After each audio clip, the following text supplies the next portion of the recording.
I think that even up until just a few years ago, we could never have imagined how our behavior would change with regards to using mobiles and tablets.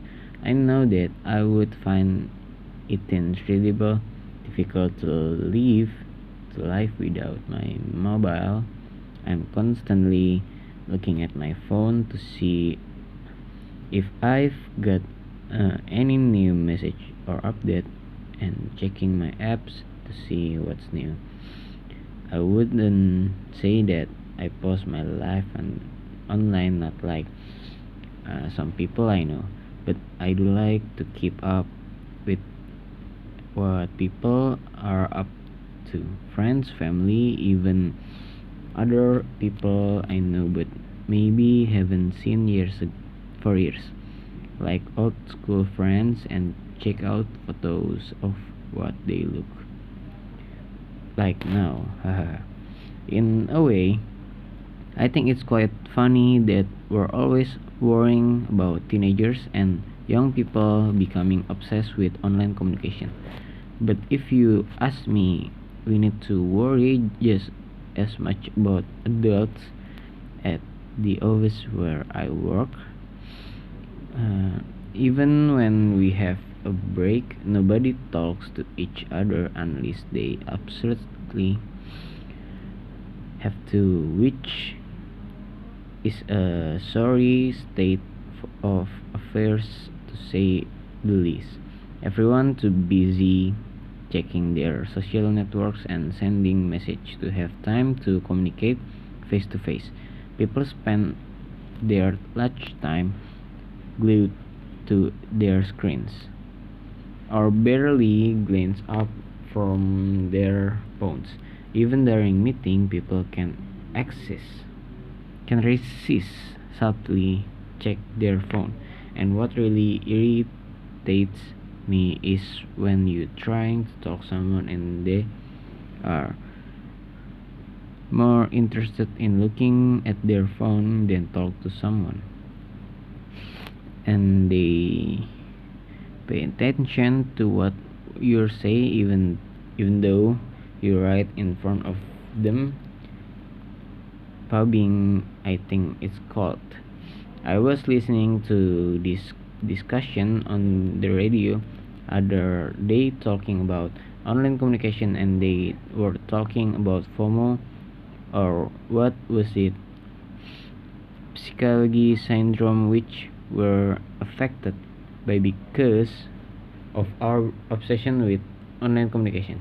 Basically, they were saying the reason why people feel that they have to be connect 24 or 7 and communicate everything they are doing and keep up with everything that other people we know are doing is down to this fear of missing out.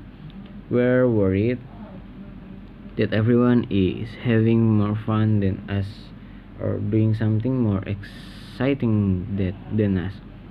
They also say that because we're spending more time communicating in the online world, we're looking the ability to enjoy the present.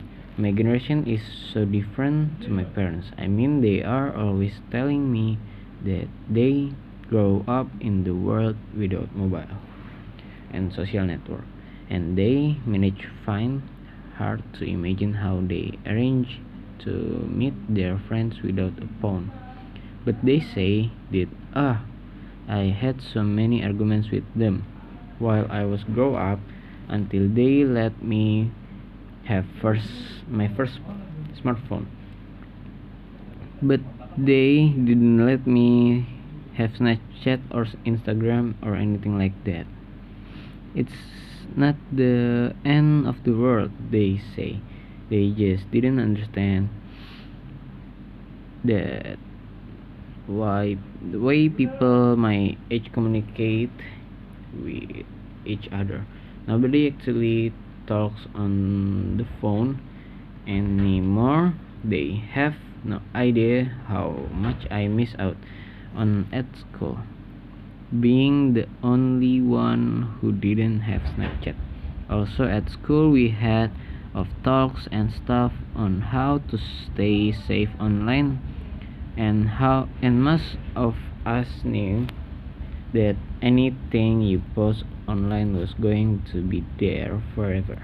For me, one of the best thing about online communication is that you can stay in touch with everyone at the same time, all the time.